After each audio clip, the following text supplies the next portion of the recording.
नमस्कार, आप देख रहे हैं नेशन न्यूज। हम आपके साथ हैं डॉक्टर संजीव कुमार। नजर डालते हैं आज की बड़ी खबरों। अमृत भारत स्टेशन योजना पीपीपी मॉडल के तहत 15 रेलवे स्टेशनों का होगा पुनर्विकास। रेल मंत्री ने संसद में दी जानकारी। रेल मंत्री अश्विनी वैष्णव ने गुरुवार को एक लिखित उत्तर में सवालों का जवाब देते हुए लोकसभा में कहा कि मध्य प्रदेश में रानी कमलापति स्टेशन की पीपीपी मॉडल के तहत विकसित और चालू किया गया है। वैष्णव ने कहा कि परियोजना निर्माण एक जटिल प्रक्रिया है। स्तर पर पीपी के बारे में विशिष्ट विवरण नहीं दिया जा सकता है। रेल मंत्रालय ने स्टेशनों के पुनर्विकास के लिए विभिन्न मॉडलों की खोज की है। वर्तमान में 1337 में से 15 स्टेशनों को सार्वजनिक निजी भागीदारी पीपीपी मॉडल पर पुनर्विकास के लिए चिन्हित किया गया है। रेल मंत्री अश्विनी वैष्णव ने गुरुवार को एक लिखित उत्तर में सवालों का जवाब देते हुए लोकसभा में कहा कि मध्य प्रदेश में रानी कमलापति स्टेशन को पीपीपी मॉडल के तहत विकसित और चालू किया गया है। वैष्णव ने कहा कि इस परियोजना निर्माण एक जटिल प्रक्रिया है। इस स्तर पर पीपीपी के बारे में विशिष्ट विवरण नहीं दिया जा सकता है। रेल मंत्री ने कहा कि अब तक स्टेशनों के पुनर्विकास के लिए अमृत भारत स्टेशन योजना के तहत 1337 स्टेशनों की पहचान की गई है और मंत्रालय ने पीपीपी सहित स्टेशनों के विकास के विभिन्न मॉडलों की खोज की है। उन्होंने कहा कि स्टेशन पुनर्विकास योजना में दीर्घकालिक दृष्टिकोण के साथ निरंतर आधार पर स्टेशनों के विकास की परिकल्पना की गई है।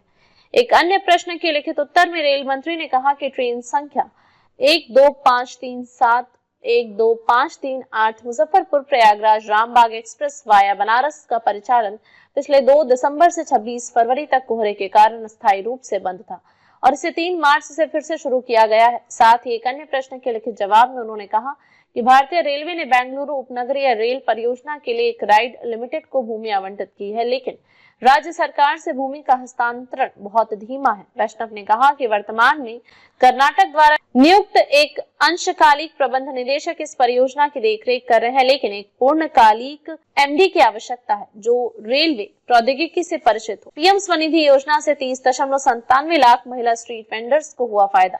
सरकार ने लोकसभा को बताया कि पीएम स्वनिधि से 30.97 लाख महिला स्ट्रीट वेंडर्स को लाभ मिला है, जो इस योजना के तहत कुल लाभार्थियों का 45% है। एक प्रश्न के लिखित उत्तर में केंद्रीय आवास एवं शहरी मामलों के राज्य मंत्री तोखन साहू ने बताया कि 69% लगभग 43.68 लाख लाभार्थी हाशिए पर पड़े समुदायों ओबीसी, एससी और एसटी से हैं। पीएम स्वनिधि योजना 1 जून 2020 को शुरू की गई थी, जिसका उद्देश्य देश भर के स्ट्रीट वेंडर्स को बिना किसी जमानत के कार्यशील पूंजी ऋण की सुविधा प्रदान करना था, जिनका व्यवसाय कोविड के कारण प्रभावित हुआ था। 80% ग्रामीण परिवारों को मिल रहा नल का पानी देश के लगभग 15.53 करोड़ या 80.20% ग्रामीण परिवारों के पास नल का पानी की आपूर्ति होने की सूचना है, जबकि 8 राज्यों और 3 केंद्र शासित प्रदेशों ने अपने सभी घरों में यह सुविधा उपलब्ध करा दी है।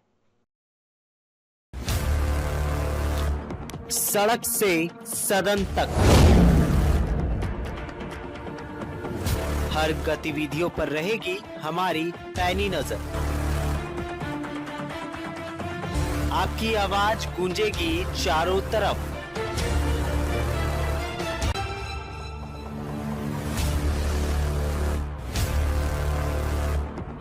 क्योंकि हम हैं नेशन न्यूज, आपकी आवाज आपके साथ।